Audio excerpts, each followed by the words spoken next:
Tonight on the Buddy Martin Show, Tell It Like It Is Tuesday, we are joined by Rob Brown from SEC Sidelines, Brendan Martin of Gator Media, and former Florida cornerback Quincy Wilson. We're going to talk the big win at LSU, just all thoughts on the playoff situation in college football and other things. All things tonight on Tell It Like It Is Tuesday on the Tuesday edition of the Buddy Martin Show. Taco Tuesday. Taco Tuesday. Buddy Martin, call him up and tell him what you're thinking, but be kind because he's doing the best he can. Better, stronger, faster. Mama says that alligators are ornery because they got all them teeth but no toothbrush. Hey, what if the voice calls while you're gone? Take a message. Bye. You ready, champ? I'm ready for this my whole life. I'm incapable of small talk. But that's why you love me, right? Kind of intimidating to be in the presence of so many great athletes.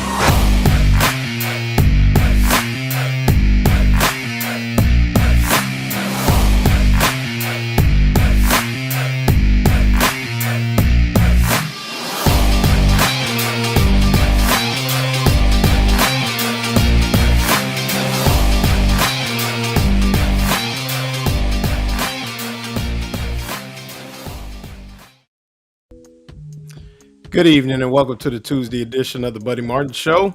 I'm your host, Louren Meadows, and tonight we'll be joined by Rob Brown of SEC Sidelines. There he is, a little technical difficulty, but we got Rob in the building. Big win by the Gators this weekend, 27-16 win over LSU, breaking a 5-game losing streak to the LSU Tigers. Big win. DJ Lagway returns, which seemed to give a boost to pretty much everybody in the building. Defense played well, 7 sacks of quarterback Garrett Nussmeier. And now we're in a situation where the Gators are 5-5, and after the big win, could there be an upset coming this weekend?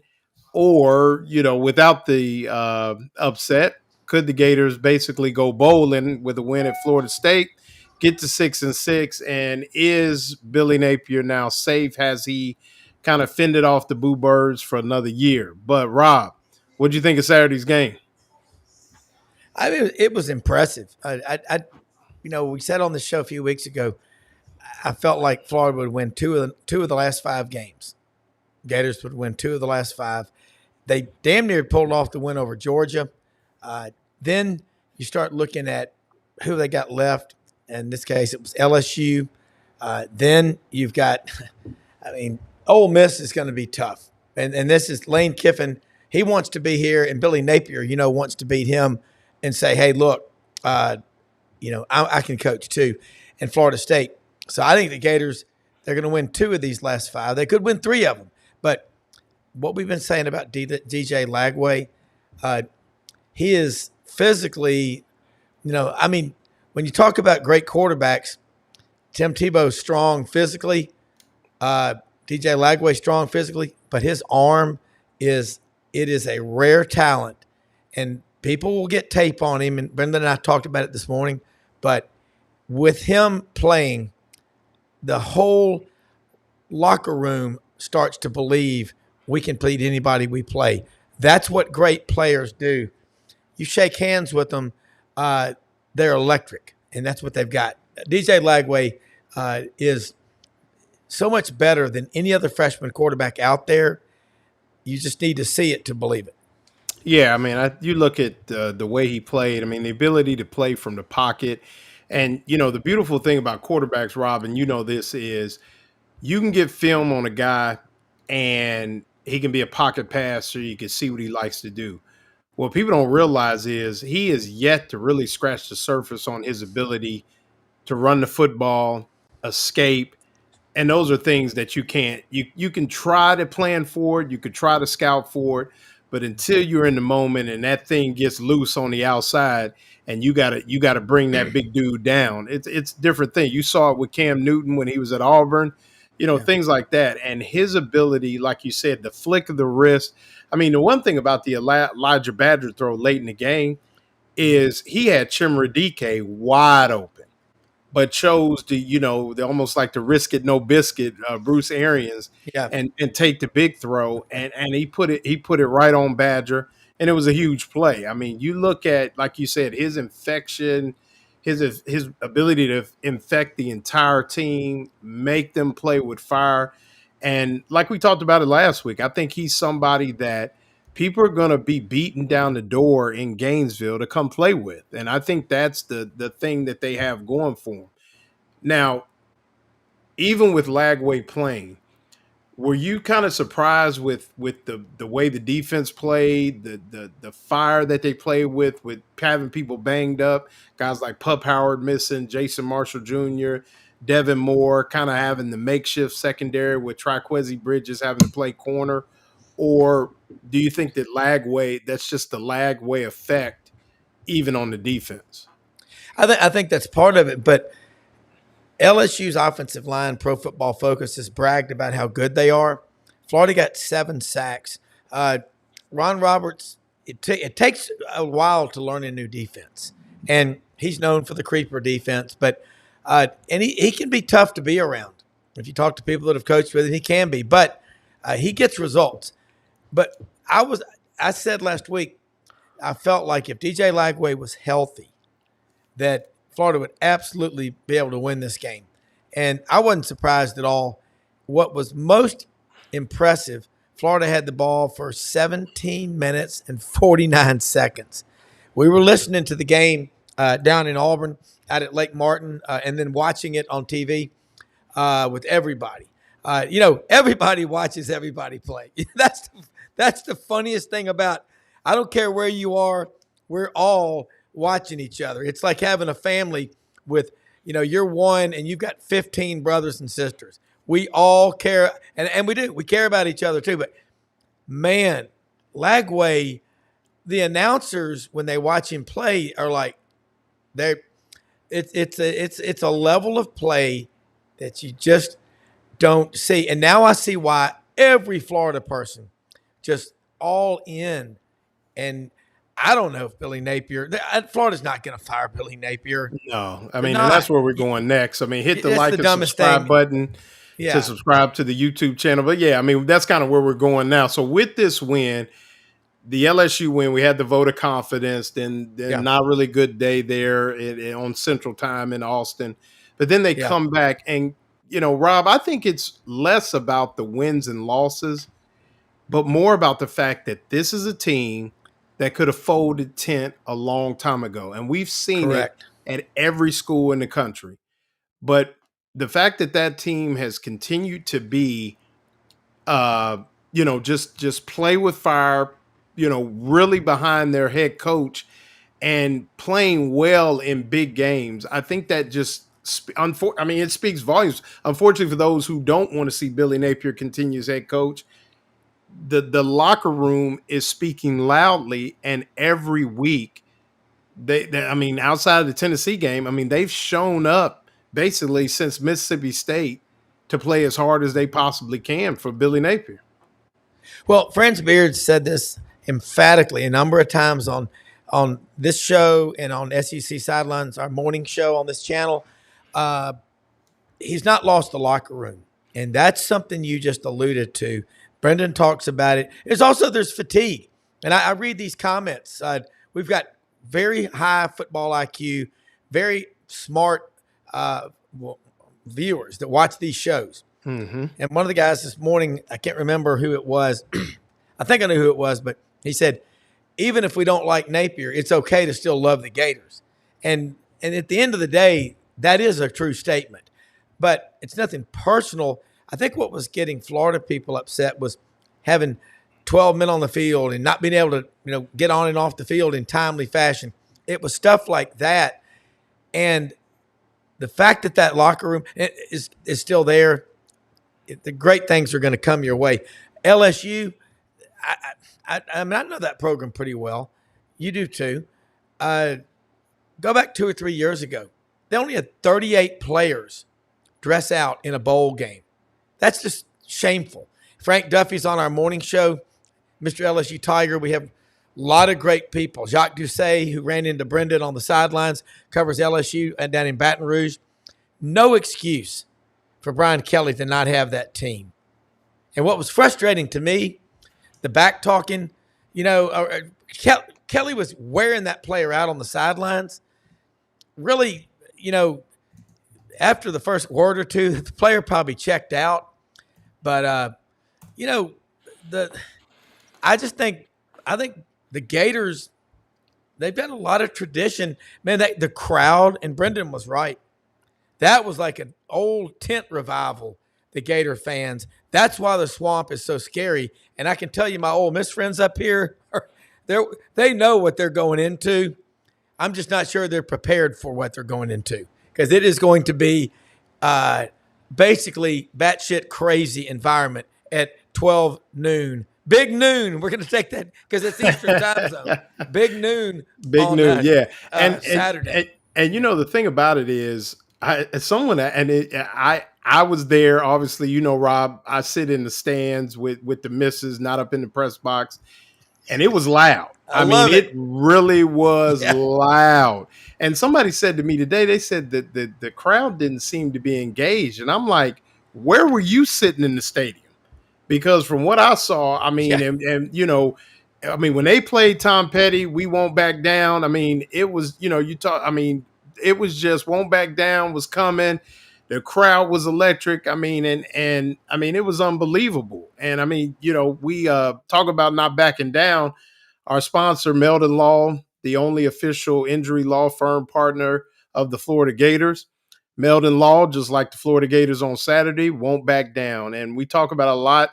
See them for all of your legal needs and what you may need going forward. If you have an injury concern, that's one thing. But anything else you may need legally, they can put you in the right place. And, follow them on Facebook, Instagram, and they get you in the right place for some tickets to everything from the theater to Florida events, just all around. I saw Meldon earlier tonight at the basketball game. Florida beat Florida A&M 84-60, by the way. And with that, speaking of Florida Gators, we welcome in former All-SEC quarterback, second-round draft pick at Indianapolis Colts in 2017, a gentleman that was part of one of the bigger Florida wins against LSU, 2016, the Hurricane Matthew game.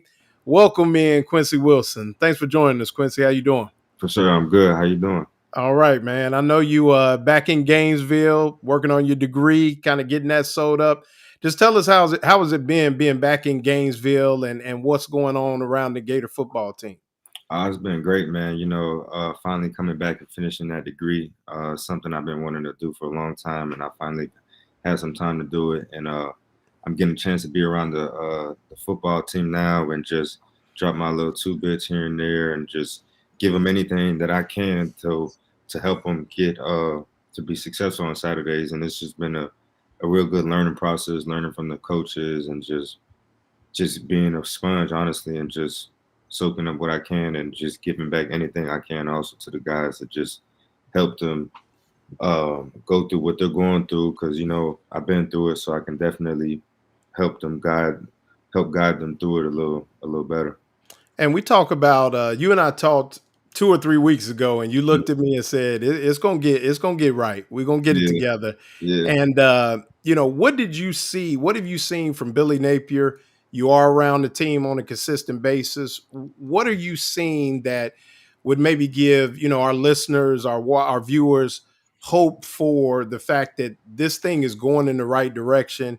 And you've been through it, like you said. So what have you seen that really gives people hope and the belief that Billy Napier is the right guy to get this thing done and the program is going in the right direction? Honestly, I think it just took a while for the coaching staff and the team also to kind of get to know themselves. Because as you've seen, as the season's gone on, we've had a number of other guys step up and make plays. We got a freshman quarterback, we got a freshman running back.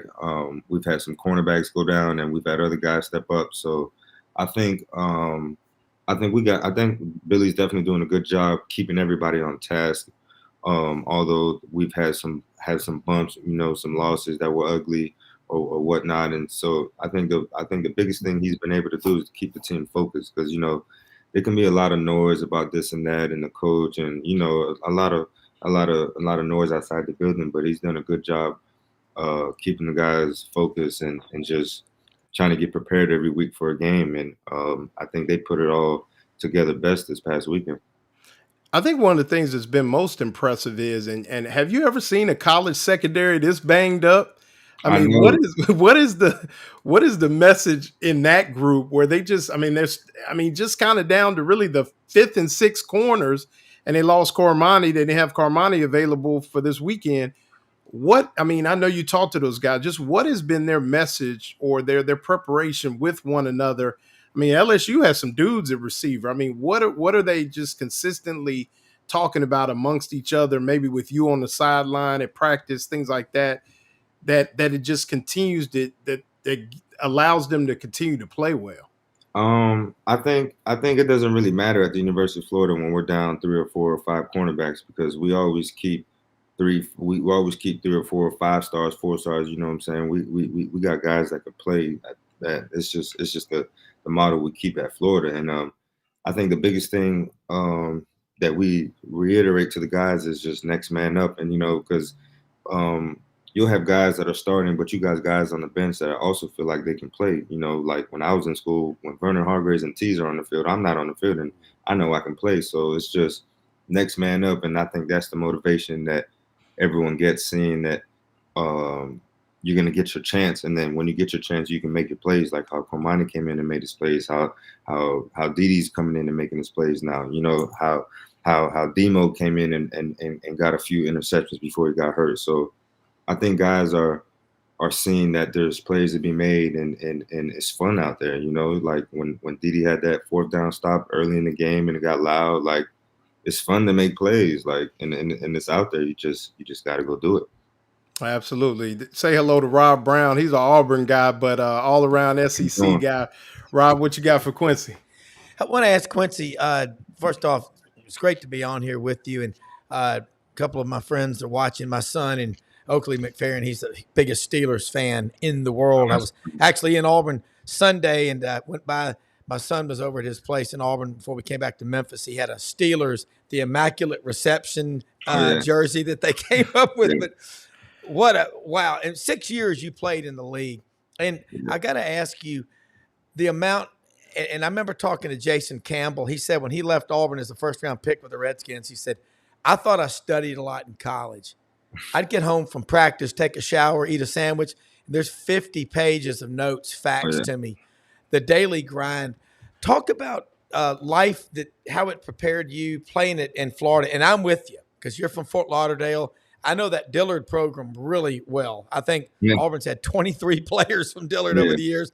But what's it like day in and day out? And you mentioned these defensive backs at Florida. And I'm watching it. We do a show on this channel covering the whole conference every day. I look at Florida just as an Auburn guy. Y'all always have tons of great football players, but track and field makes it even more special. Mm-hmm, mm-hmm. So, what was the question, by the way?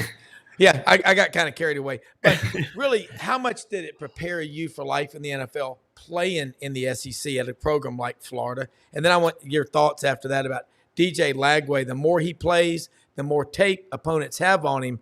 But I just think he's special, and I want your thoughts on him. Yeah, I would say playing in SEC definitely prepares you for the biggest heights in the NFL, because, when I was in school, you had my freshman year, you had Todd Gurley, Sony Michel, and Nick Chubb. You at LSU, you had Leonard Fournette, you had Derrick Henry.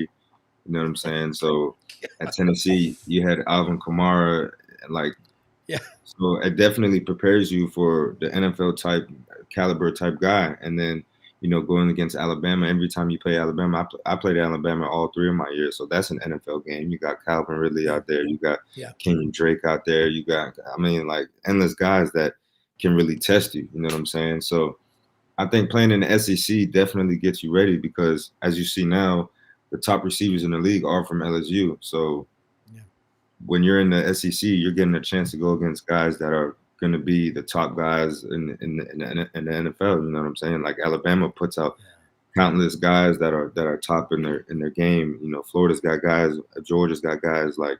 So I think playing in the SEC definitely prepares you for the kind of competition that you're going to see in the NFL, because those SEC, you guys see the playoff rankings. SEC is always top, and then you got Georgia, you got Ole Miss, you got Florida. Like those are all the schools that kids want to go to and play on TV and make plays. So I think playing in the SEC definitely, I think, you know, bias or not, I think like you're definitely gonna be prepared to play in the NFL.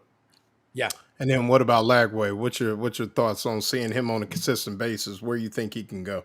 I mean, I think sky's the limit for the kid. You know, I mean, being so young and you guys know the kind of games you play in the SEC, and to be able to come in as a freshman and just come in and rock the games like that, that's it's superstar. It's just the making of a superstar. You know what I'm saying? You come in and almost beat Tennessee. It's looking like we're going to beat Georgia, and then you come in and have a strong victory against LSU. I mean, it's looking good. And I know guys talk about the tape, but he's such a well put together player, and he's only going to get smarter, and we're only going to get more better guys to come play with him. So I mean, that's fine that there's tape. You got to stop it. Right, and that's what I said. I said, you know, it's tough to prepare for the legs. You know, you can see him throw and how he likes to read, but those legs is, I mean, he hadn't even scratched the surface on his ability as a runner yet, and you know, that's where I think. Now, let me ask you this: you're the son of a coach. Is it something that's in the future? You've been hanging around. Is that something we working toward? What's your degree? What are you working? What's your degree in? My degree's in sociology. Okay. So I'm just taking all my classes now to get my degree and hopefully move forward as a coach. So okay. I was gonna say, I know it's in your blood and that course, kind of thing, but I was a coach my whole life, so I definitely, it's in me. Okay, take us back to 2016, Hurricane Matthew, and just the way that game. I mean, not only was it moving the game from Gainesville to Baton Rouge, but then it got a little hot before the game and a little chippy, you know, and some punches thrown, and then just the way that game was played, very physical game. You know, Austin Appleby, super guy, by the way. I mean, one of the coolest dudes. I mean, you talk about a guy that, you know, I mean, I've met him before, but I mean, the throw to Cleveland, and then were you on the field for the goal line stand or no? Oh, yeah. I was trying to put the phone, but he actually fumbled it. Yeah. So but talk to us about that whole week and then the game as well. Yeah, so I remember like leading up to the game, they were talking about how it was might be postponed, might have to change it, and honestly, we all were like, man, hell yeah, let's go to LSU. You know, back in the day, man, we had some crazy guys, bro. Like we don't care where you put that ball down at, it could be anywhere, bro. So the fact that we were going into LSU and it's hostile, like we lived for that. So I think we were kind of hyped the fact that we were going to LSU, and then the fact that they were getting 2 back-to-back home games in 2 years, we were just like, oh yeah, like it's a perfect storm to go in there and spoil it for them. But before the game, you know, guys like to do like petty stuff and warm up on your side and do all that kind of goofy nonsense. I can't remember who it was, but they were warming up on our side, and few guys on our team were just like walking around them and whatnot. So I hopped up there and just did my drill and ran straight into him. And, you know, he wanted to talk this and that about what he going to do, this, that. And it's just a whole crowd came over and, you know, things got emotional. And Fournette talking about, oh, I'm going to play now. And, all right, bro, come on, you can play too. It don't matter. You know what I'm saying? But we went in there and I think we just rallied as a team. And, like you said, that one play with Cleveland, like that was amazing. I mean, but Austin Appleby, if you really know him, he got balls too. Like he don't care. You saw how he came out Tennessee game just trying to throw it deep, like you know what I'm saying. So I think that game was just a real.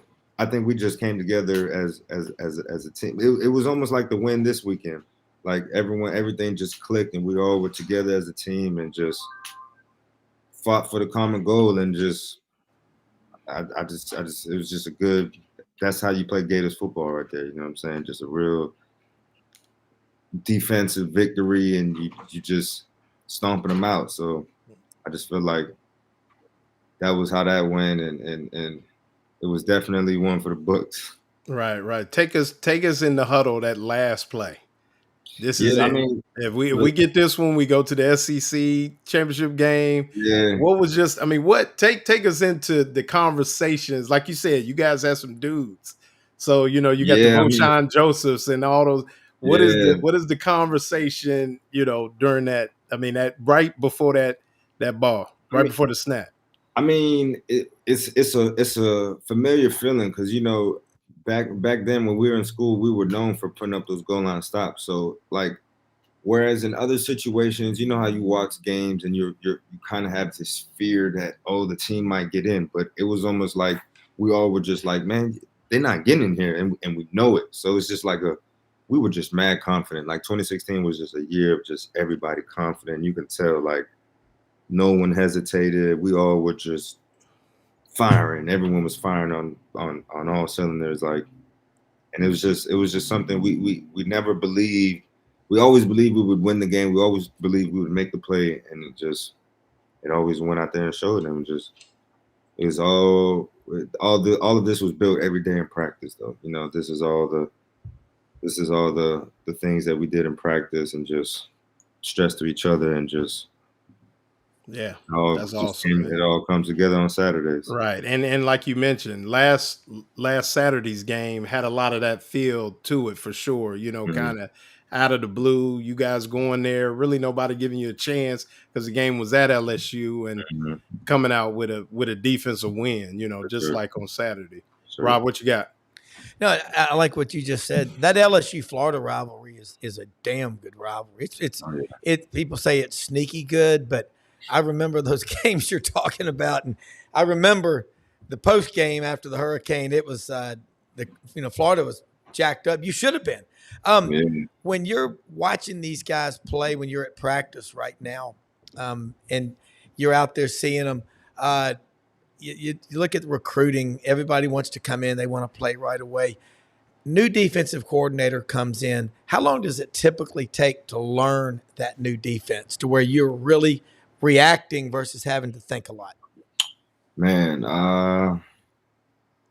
I'd say it depends for a young guy, because like I'm not sure like what kind of defenses they ran in high school and what the extent of their like football knowledge is, but I'd say anything to really grasp takes 2 to 3 weeks. I mean, like we know how to play man concepts, cover 3 concepts, but really the ins and outs and how. And really it's the chemistry and how to play with the safety and where he's going to be, where's the linebacker. Yeah. You know what I'm saying? Like anything, like a quarterback and receiver. Like, of course he knows how to run a slant route, but you know what I'm saying? There's a lot more to it. If you get what I mean. Yeah. Because you see, like Bill Oliver coached a long time in the SEC. Brother Oliver, I think he's had a philosophy called interchangeability, and every now and then you would see them blitz 10 or 11 guys, which is pretty risky. But if you're a defensive player, you'd have to love a coach that had that much faith in you, wouldn't you? Right. I've played on some teams that'll send just zero blitz like that, but I think there's a certain way to coach it, and if you don't have the right coach coaching you to have your eyes in the right place, like those kind of defenses can get tricky. But I've been some places where they teach you to look at the right things and you key the right things, and it can be successful, because I know you see there's a couple guys in the NFL like Brian Flores that'll send that max pressure, but he's a Patriot guy, Dolphin guy, so he's got it coached up the right way. You know what I mean? So yeah. Definitely like it if you know what you're talking about. Don't just Louren, I think it's pretty obvious he's going to be coaching. No doubt. I mean, you can see it, and I've had a chance to talk to his dad before. I mean, definitely, they got it in them, definitely for sure. I mean, it's and I mean, I would encourage you, Quincy. Yes. You seem to have a nice head on your shoulders, man. I mean, you're getting the sociology degree, so you'll be able to mind meld these kids and get to know them. But definitely, man. I mean, it's good to see you around the game. You and T's both. Yeah. I mean, it's good to see you guys coming back. Is that something that Billy Napier's really encouraged you guys, or is that you just kind of came in, or was that something that he said, "Hey, you guys on campus, we want you around"? I mean, we've heard that he's been real good about guys coming back, but you guys seem to be there quite a bit. Is that something he's really encouraged, or? Yeah, it was kind of the idea to start doing this was something Tease and I came up with, and then once we got there, Billy Napier really welcomed us in and just wanted us to be around the guys and just really like help them understand the culture and just be that extra piece in the locker room that can help. Because like if I can put myself in their shoes, that would be like Keywan Ratliff coming around. You know what I mean? Janoris Jenkins, Joe Hayden, or somebody that's like, I want to be all ears to this kind of guy. You know what I'm saying? Like, right. You know what I mean? Like, so I definitely feel like there's definitely a positive element so that Tease and I are around that's giving off to the guys and just helping the ultimate goal is trying to win on Saturday. Right. Shout out to Keywan Ratliff, Southwest Ohio. That's how we do. But so a couple quick hitters. Favorite all time favorite Florida teammate. All time favorite Florida teammate. Man, that's tough. Man, I'd have to say my last roommate, CeCe Jefferson. That's my that's my boy. Okay. That's my boy. He's doing some coaching now, right? Yeah, I seen him on Snapchat. I think he got 2 kids now. His son's growing up. I think he's coaching his son. Okay. He's doing good though. He's doing Sounds good. Most memorable Florida Gator moment. Most memorable Florida Gator moment. I want to say my interception on Jameis Winston because my dad's a Cane. I'm a Gator and I hate FSU. Like hate them. So yeah, definitely an interception on FSU for sure is that's definitely my favorite Gator moment. All right. Favorite NFL city. Favorite NFL city is definitely New York. I played for the Jets and the Giants. I go back. Okay. It's expensive there, though. They get in your pockets. It is. You got 2 hours in a car. Give me the soundtrack. The soundtrack. Probably listen to Futures. Anything Future. Okay. New school. Yeah. Yeah. All right. Man, we really appreciate having you on, Rob. You got anything else before we let him go?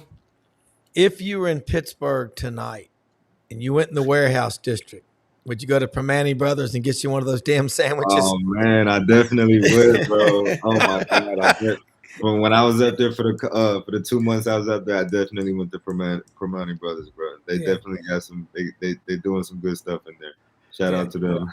Man, so it's funny. The last Florida Auburn game, I watched that game. My father was a big Steelers fan. I took my father to a Steelers game, and we watched the Florida Auburn game at Permane Brothers down by Pitt. We're down by Pitt in that area. So that was so we saw P. Ryan's run was right there, and some dude kept trying to change to the Nebraska game for some reason. I'm like, Florida Auburn is on. So, but hey, man, yeah, right. One more thing, and then we'll throw it out to see if you know your football. So, who you got this weekend? Indiana or Ohio State?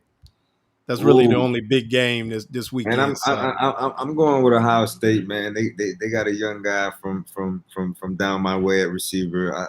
Yes, they do. Yes, they do. God. I like him to keep doing what he's doing. yeah, no doubt. Yeah, they got some quarterback issues. I don't know. We'll see, but he getting it to him. So that'll be good, man. They keep the rock in his hands. I think they'll be all right. Yeah, you buying Indiana long term though, or you? Man, I don't know, bro. They must got a good NIL department going on over there. Man, I've been to Indiana. I mean, I don't want to hate on them, but I probably ain't going back anytime soon. Right, no doubt, man. Well, hey, it was great having you on, man. Appreciate you. Bro. Anytime you want to come back, we'd love to have you, man, as you progress in your journey. And like I said, definitely, man, encourage you to do the coaching thing. And I'll see you Saturday. Nah, for sure, I will. Thank All you, right, bro. man. Appreciate you. Appreciate it. Thank you. Good meeting you, Rob. Good Nice talking to meet you. All right, man. Same Yeah, here. bro. Hey, he needs Take to get care. into coaching, and he's getting your degree. That's impressive as hell. I love that. Oh yeah. For sure, man. Doing this thing. Thank you. Yep. Thank you. Take care, you guys. All right, man. You too. Thank you. Let's see. So yeah, so I mean, for all our viewers and listeners, we endeavor to have guests that could just bring clarity to this thing that we call football, and having Quincy, one of the good guys. He and I have had a lot of conversations after the games and things like that, and you just hear Rob. It's funny, despite what we see on Saturdays, and we try to be fair. Billy Napier's got something, man, and he's grabbing a lot of people here, and you see snippets like we saw on Saturday of what could be a good football team. And I think they have 17 or 22 starters coming back next year. And like we talked about last week, people are going to be beating down the door, I think, to come play with DJ Lagway. And I think that's one of the reasons where, barring a disastrous loss in Tallahassee, or maybe a loss at all, and maybe that's something to discuss. If Billy Napier plays well against Ole Miss, loses, goes and beats Florida State, I mean, I don't see any reason why Florida wouldn't continue on with what they have and his relationship with his quarterback, who is going to be one of the premier signal callers in the SEC next year, staying with it. I mean, obviously, and Billy Napier, when he got the Florida job, I did think it was a great hire. And then you start losing games, and too many guys on the field and stuff. People do get hypercritical, but just hearing what Quincy Wilson said, when you start inviting the former players to come back to be part of the team and to mentor the guys on the team and talk about what he just alluded to, the Florida culture, that's a big deal. And he definitely needs to get into coaching. I mean, that guy, 6 years in the NFL, that's impressive right there. Comes back to get his degree. Hell, a Florida degree is worth a hell of a lot. A lot. No doubt. Yeah, especially now. No doubt. Yeah. No question. But hey, that's fun talking to him. He seems like he knows what's going on at Florida, Louren. I mean, you get a chance to talk to these, and so does Brendan. Yeah, I mean, we had a conversation, long. I'm going to say maybe it was after Texas A&M, and he was just like, and I said, "Hey man, how you doing? This, that, and other." And he said, it's some good stuff going on. I mean, for lack of a better, I mean, he was just, very positive. And I said, "You think so?" And he said, "Yeah, man." He said, and it was almost like, I've been there before. I know what's going on, and it was one of those things where, I mean, it resonates, because you talk to guys even after the Texas game. We were out there, and you listen to Chimera DK and Shamar James, and they're like, "We believe in Coach Napier. We believe in what we're doing. We got to play better." But they believe in what, I mean, and I think that's the one thing, is they haven't tuned him off. And I think that's one of the things, that whatever he's doing is resonating. You even see in the locker room, they really like their football coach. And I think that's one of the things that, it's a, you could just see it. I mean, the Instagram, and Napier's on there doing the gritty and pointing in the camera. I mean, he, it frustrates me, because I wish we could maybe see some of that in the press conference and things like that. But within that Hefner Center, I mean, it's something that's really coming, full view. And that, I think that's why he got the vote of confidence. And, he and Lagway are thick as thieves, from what I understand. I mean, I was told by several guys that are with him on a consistent basis. And I mean, they are tight. And so, I mean, I think going forward, I mean, I think it's barring disaster in Tallahassee, I just think it's a done deal. And whether you like it or not, get used to it. And the fact that they have 17 starters coming back, I was told this weekend that there is money, that Florida is understanding this whole NIL thing now, And so there is money that is going to be put aside for what I would call the Ole Miss model, so to speak, where you bring in some plug and play guys right now. And, and I think that's something that they're going to try to lean on going into next year, because, I mean, I think it's 8 wins or bust, and we're going to talk about that all off season. But I think that's something that, with the ability to make the playoff with maybe 3 losses with that schedule, I think 3 losses, if they go 9-3, it would be like, hey, you throw a Tennessee win in there, they would be in the hunt, I think, with 4 losses. I mean, I think it's just because the schedule has been that difficult. And I'm not making an excuse. I'm just saying with that schedule, a 3-loss Florida team could be looking at a back end playoff spot, I think, with that schedule.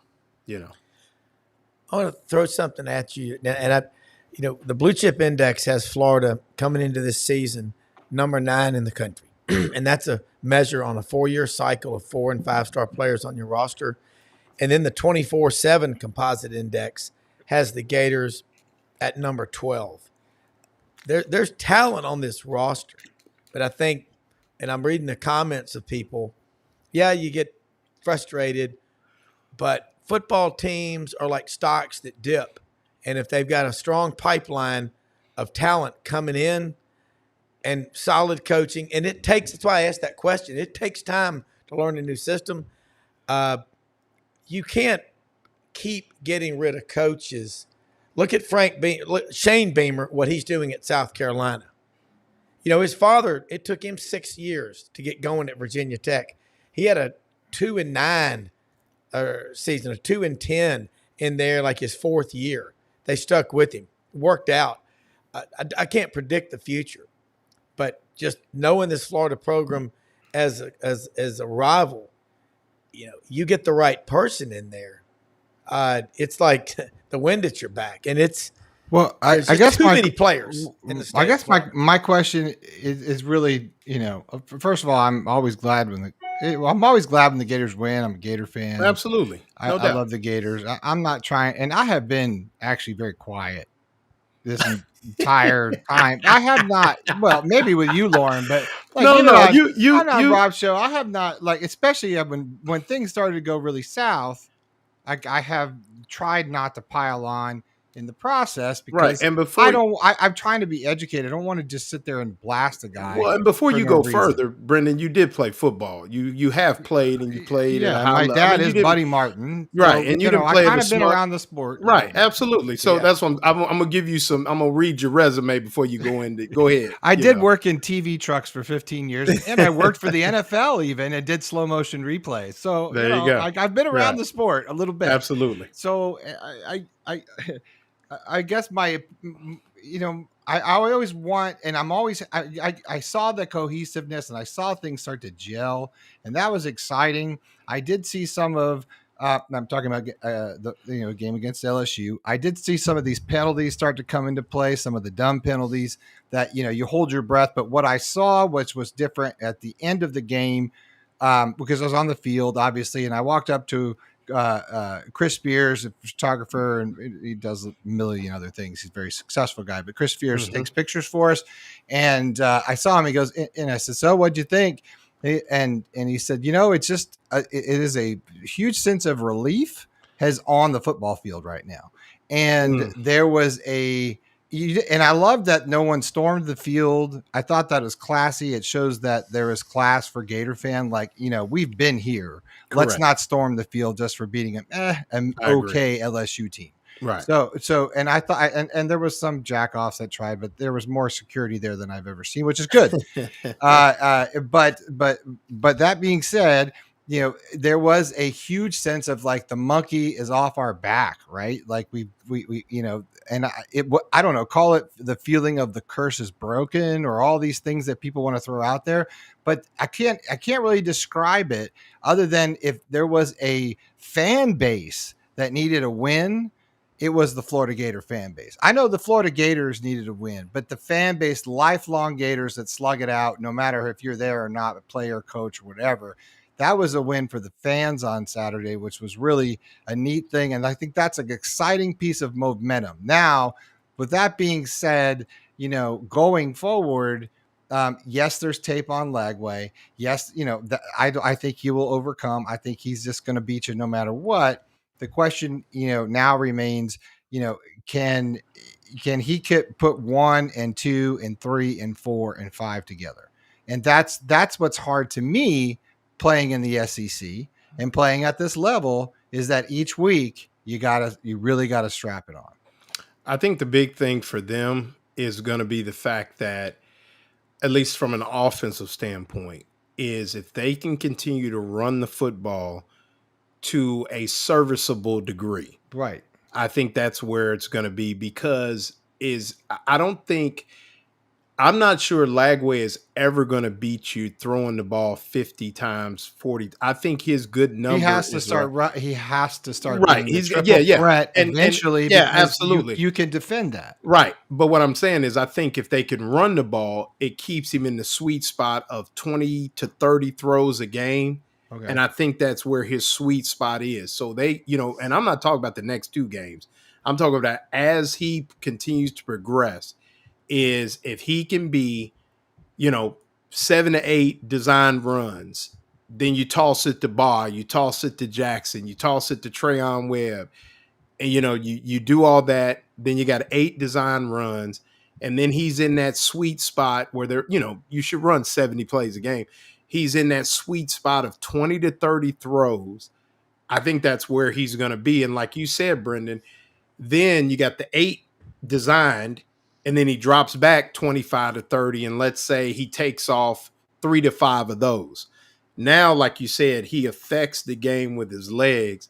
And I think that's where he's going to be. Now, where I think the biggest thing is, it has to happen.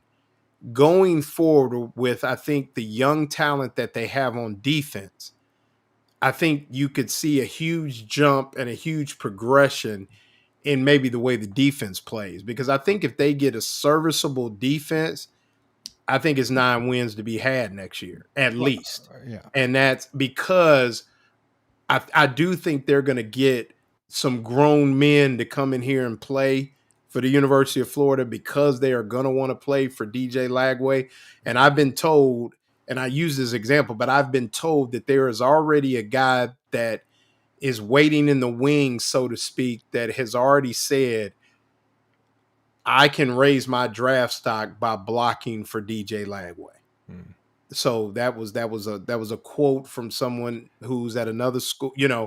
And so guys are going to want to come and protect and catch balls from him. And you know what? But that has its own set of problems as a coach, as you know as well. Oh yeah, well yeah. You have too many superstars in one room, and everybody wants the action. I mean, look, there's a whole host of things that come and go with that. I don't think Billy has a problem managing that. I think managing people is his specialty. I think he's very, very good at motivating and managing people, and people like him, obviously, and they want to play for him and they want to stay, which is really important. And that's an intangible that you can't find in look, Dan Mullen's not a very fun guy to be around. No offense. He's kind of quirky. His wife will tell you, but and she was the reason that he became normal. So, right. No, she's fun to be around. She's fun to be around. She's great. Absolutely. Yeah. And so shout out to Megan Muller. Right. Exactly. Shout out. She's great. She's a wonderful person.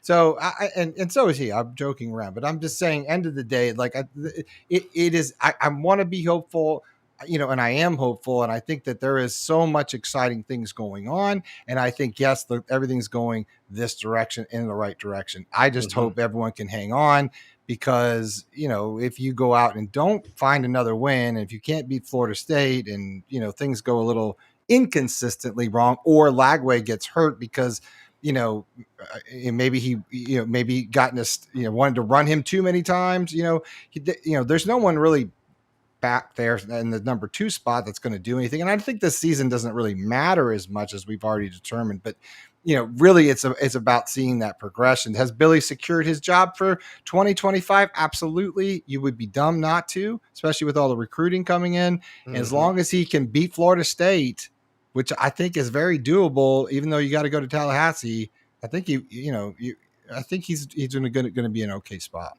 All right, Rob, what do you think? Well, I think Florida State is a perfect example. When 31 guys quit on your team and don't show up for the bowl game, you've got a cancer culture in your locker room and you're doomed. And then they went out and they blew it in the NIL. I talked with the father of Mike Norvell's agent last night. We were,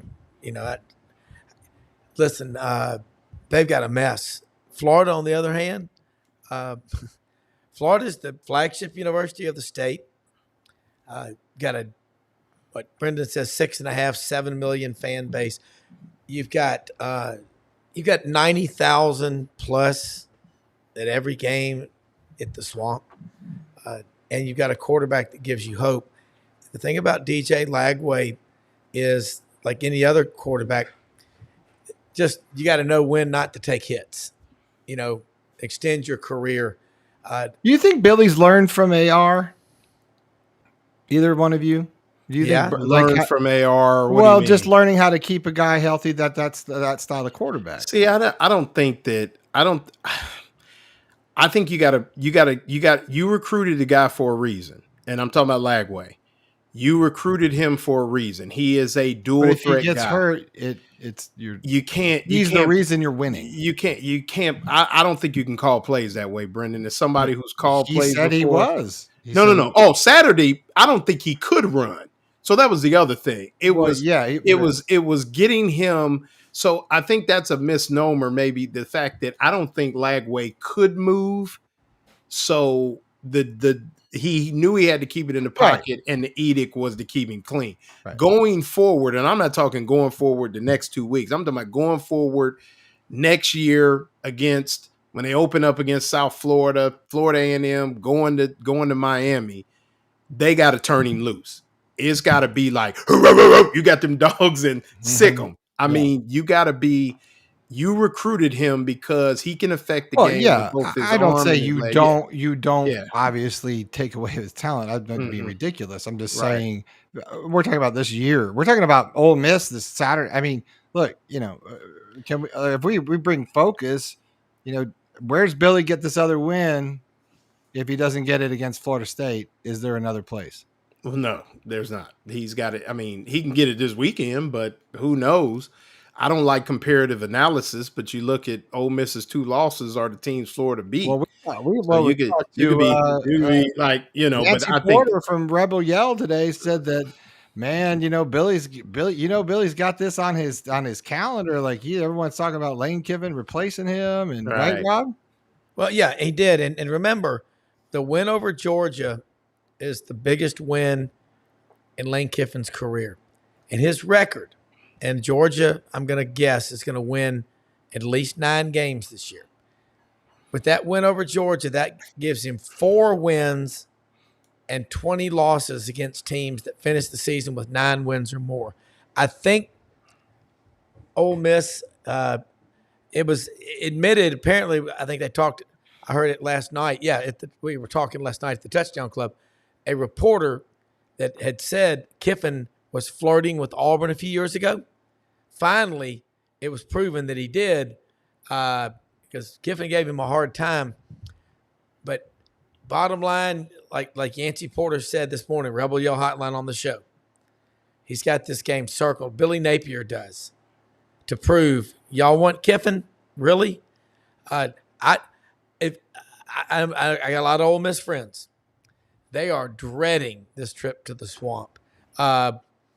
It's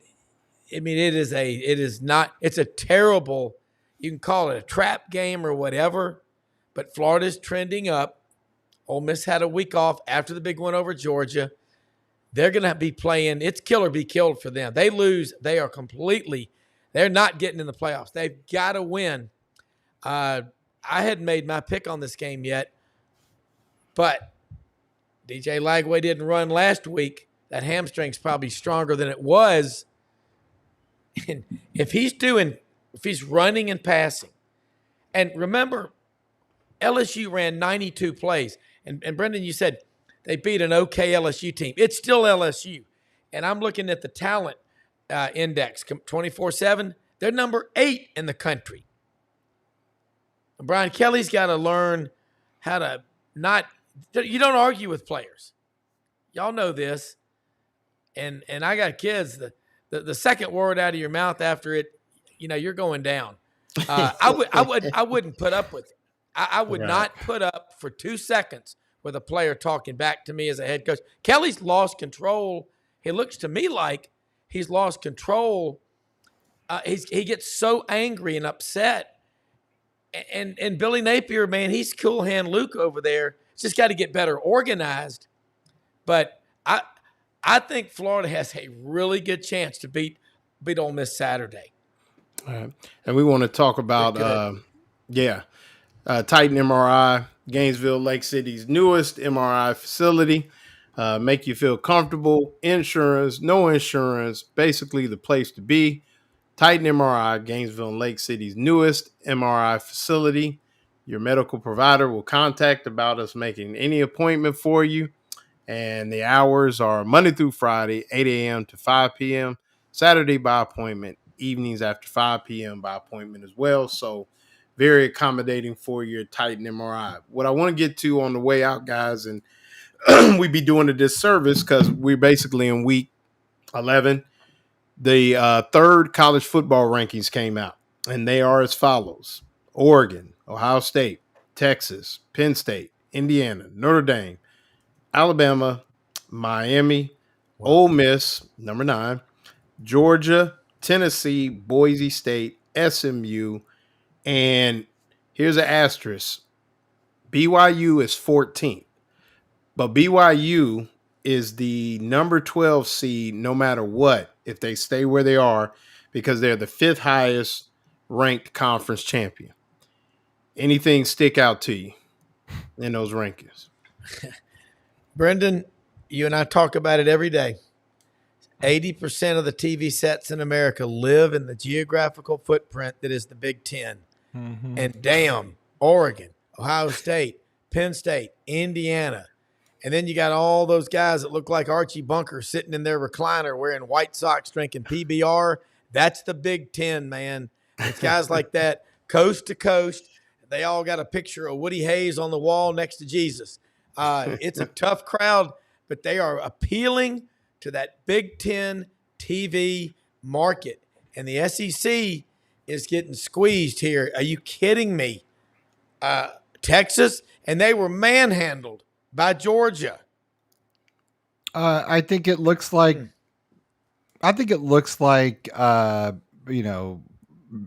what it probably normally looks like at this time of year. It's always goofy and it always sorts out. And I know everyone hates the conference games. I get it.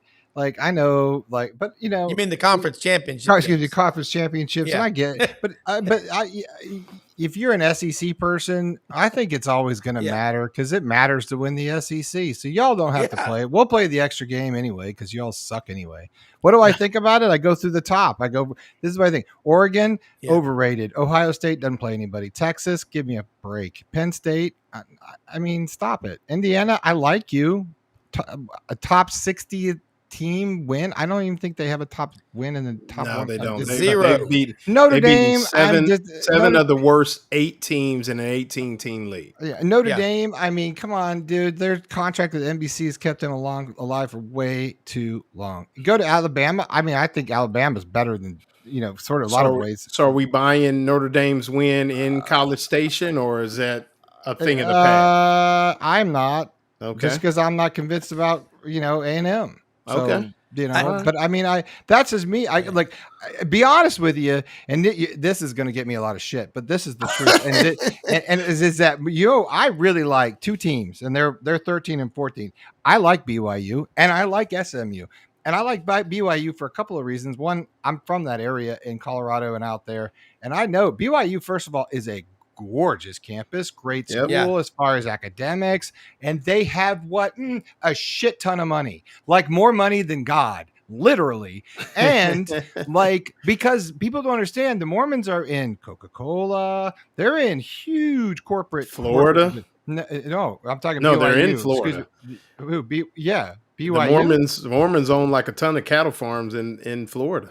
Yeah, yeah. Well, there's 15 million. Yeah, they Mormons. do, but they own. But Utah. No, I know what you. We've been out there. is the Mecca. We I got mean, it. that's Yeah. John Smith. So and let me all ask you this: So who? So I just think. Well, hold on, Lauren. What I'm saying is that what I've said this to Rob. What I think is interesting about Army, BYU, they have a culture within the culture of college football. They have their own set of rules and regulations, that they get to, adhere to, a la a religion, a la armed forces, right? These are kind of going to be these schools that harken back to these old school disciplinarian things where a lot of schools may not be able to do that. I'm going to say these schools we're going to see a resurgence of this, of these schools, because their guys don't transfer portal out as much. Right. I'm going to throw this at you. Well, Lauren. let me throw this out, and then Okay. So this weekend, like you said, play out. You got Indiana at Ohio State. Yeah. You got Army. Yeah. At Notre Dame. Yeah. We know who the underdog is. Which underdog would you say has the best chance to pull it off, or neither? Who's first? Army at Notre Dame. Yeah, I got Army all day. Okay. I think Army can pull that off. I'm taking Notre Dame. Yeah, you're taking Notre Dame? Yeah. That's what I'm saying. I think these are the teams that don't seem to, this is where we're going to start seeing this suss out, right? We're going to see these play out where I think these teams are like everyone's going to start taking these losses. And I think we're going to see the top 10 sort of sort out like we always do. And we're going to get down and we're going to be like, wow, it got really close, a lot closer than we thought, didn't it? Because scroll back to one. Brendan, can you scroll back to one? I want to look at something. Okay. So, and you talk about Brigham Young, 15, 16 million Mormons in the world. Mm-hmm. Wherever, the mothership is Provo, where they are out in Utah. Provo, Spain. And I had a friend I worked with for 12 years in the bond business, Jay Stubbs. Jay's dad, Charlie, was quarterback coach at Alabama, 97 to 2000. He played out at Thunderbird High School in Las Vegas. And he's a Mormon. And he said, people could not believe when he walked on, his dad being a coach at Alabama, they said, why aren't you playing for the mothership? I mean, it's like the Catholic pull. I'm Scotch-Irish, Episcopalian, now Catholic. Every Catholic friend I have, there's an and story. I'm a Gator fan and Notre Dame. I mean, in mass, the priest. Yeah, I'm a Gator fan and anyone who plays Florida State. Yeah, okay. But there's the and, okay. But let's go back and see it. Number one, Oregon. Matt Dean on our show every Thursday. His son Tyler's in his third year on that staff with Lanny. Mm-hmm. Prior to that, 4 years with Jimbo. Wow, Jimbo. They love him and around that house. I can't even say what they say. But Ohio State 2. Here it is. You've got Texas, the highest rated in the SEC. You can't do that. But I'm with you, both of y'all. This stuff will work itself out. But Georgia, it was a public beheading in Austin, what they did to the Longhorns, okay? They couldn't even sell the beef. You couldn't eat it. They did. Penn State, James Franklin is 1-13 against top 5 opposition. Indiana hasn't beaten anyone ranked higher than 58th in the country. Notre Dame's Notre Dame. They're going to be in there. I don't care if there's only 4 teams in the playoff. They'll be the 5th one. That's how it works. You saw Congress moved heaven and earth to get Ohio State in there in the year of the virus when they played 4 games or something like that. Right. Alabama right now would beat the hell out of any of those teams. Are we buying? Georgia, are we buying Tennessee? Miss. Are we buying Tennessee? Well, Tennessee's just being Tennessee. Like Tennessee. I mean, yeah, like I do it every year.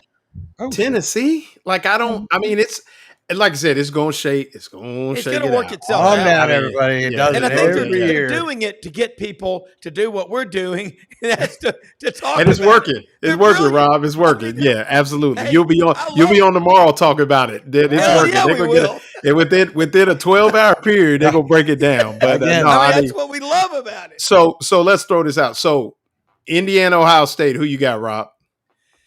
Ohio State. will win that game Yeah. handily.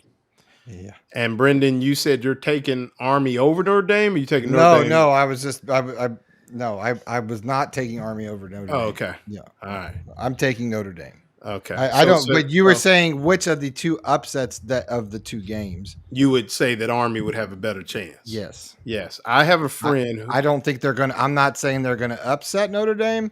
Right. But I think if I had to gun to my head, pick one or two, that's the one. Dave Tompkins, who's on our show with us every week, is the West Point grad, and I'm pulling for him, but I don't see. It's kind of like when Navy played Notre Dame. I was like, but I'm gonna tell you, how exciting is this? Who wants to play Tulane right now? Yeah, I'm going back in there after this show. You know what I'm going to watch? Miami of Ohio, Rudy, and Northern Illinois. It's on the color TV in the den. Of course, my wife's going to go, "Oh no, you're not. There's 4 other TVs in this house." Well, hell good, no, man. you're not. So, Rob, who you got on tomorrow?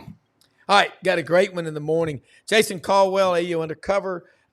Chris Plank Show, sideline reporter on the Sooner Network. Love having him. Dudley Dawson, Hogville.net. Vince Ferrara, the sports animal in Knoxville. And Brendan and I we always do this. We're going to touch on all 16 of the teams. We'll talk Gators.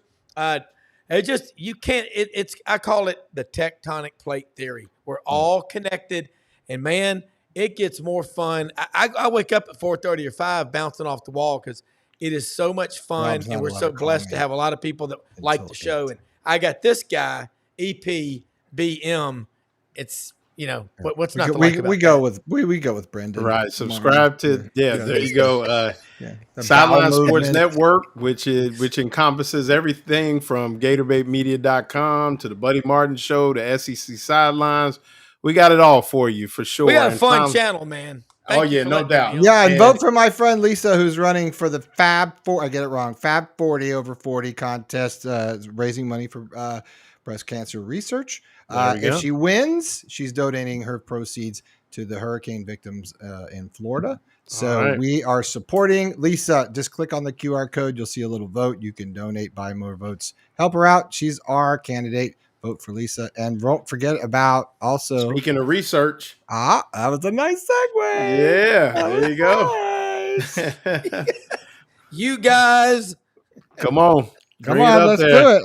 Red Star Medical Research. All right. Okay. Let's hear it. Serving Ocala and surrounding areas with clinical trials of Alzheimer's, Parkinson's disease, and other ailments. Red Star Medical Research seeking tomorrow's answers for the questions of today. Shout out to questions of today. Let's say it again. 1, 2, 3. Seeking tomorrow's answers for the health questions of today. But shout out to the Brantley family. I get to see, it's amazing. I get to see Scott Brantley every Wednesday in the at the Ocala Quarterback Club, and for those that are real Florida Gator fans, understand what Scott Brantley means to football, Florida football in North Central Florida, and Scott is fighting a good fight. So I want to send a shout out to Scott as well.